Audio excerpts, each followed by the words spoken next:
Jeni një tip nostalgjik për të shkuarën tuaj? Unë jam shumë nostalgjik, melankolik. Por Korçën e adhuroj, e dua shumë. Në fakt, babai ka bërë një gabim që e shiti shtëpinë e Korçës, sepse ata qiragjint që kishim lënë, domethënë, thuaj që nuk e mbanin mirë shtëpinë etj dhe shtëpia u shit, nuk mund të akuzoj asnjëri për këtë punë se këto janë ligjet e natyrës apo të njerëzit. Ne kemi qenë të vegjël, por gjithsesi na ka mbetur pengu këtu. Edhe për më tepër do të thosha që se tani fillon mallëngjimi mua kur përmend Korçën, edhe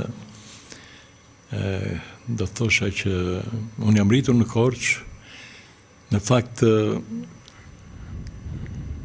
kam bërë gjithmonë një semestër të fillores dhe mbas kësaj shkonim në Gjirokastër se babai ishte oficer. Sa mësuesja vitit parë kur hikëm në Gjirokastër tha ma lini mua gaqën. Ajo ishte një mësuese vejush, Cavalka i thoshin, në shkollën Kotoxhi, shkollën fillore të Korçës. Dhe se ajo kishte tre vajza të bukura sy yje, po mamaja e tha, si më ta leo, tha, unë e kam djelë të vetëm. Se ajo tha, unë s'kam fare, tha, të marrë dhe gaqën këtu, tha, dhe mos ma i.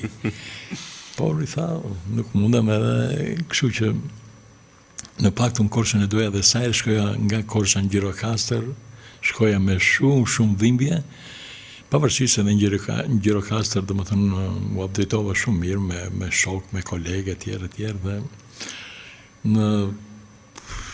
domethënë jetën time unë them që kam bërë një poem, konstelacioni shtëpisë time me fjalë, ku them që thua shumë gjëra me fjalë, por Korça, Gjirokastra, Tirana, se pasaj përndova në Tiranë, në vitin 60, në dhjetor 60-ës unë kam ardhur në Tiranë.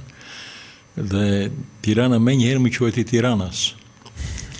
Korça, kur shkoja në Korçë, pasaj theshin, ka ardhur një pe Tirane. Unë i lindur korçar, që kisha edhe shtëpinë akoma, e kishim se nga rreth 70-ës u shit shtëpia. Kështu që kam një mall të madh, kam pasur një shok i cili ka lindur 6 orë para meje, dhe ati ja vune emrin Gjergji Ballço, që ka qenë një nga futbollistët më të mirë të Shqipërisë. Dhe ishte me Shkëndinë e parë. Ka qenë një skuadër Shkëndia, nuk se ke arritur. Jo, nuk e kam arritur, se unë jam pak i vogël. Je pak i vogël, ti je i vogël në krahasim me mua, por ati ne i theshim Neskens. Neskens është një nga lojtarët më të mirë të Hollandës Cruyffit.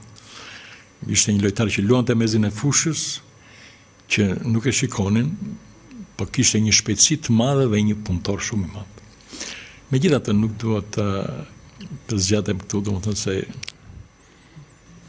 i ka ndodhur, po do ta them, domethënë. Po. Ka humbur të shoqen, jo më vonë se dje.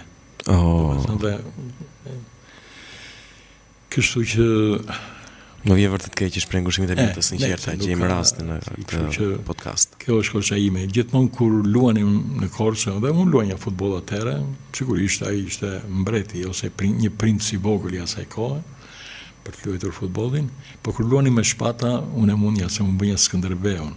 Ai pavarësisht se Gjergji ishte ai, unë isha Gaço. Dhe një nga duelet e mëdha që bëja unë me nënën time ka qenë që pse ma ke vënë emrin Gaço. Djali i vogël unë me emrin Gaço.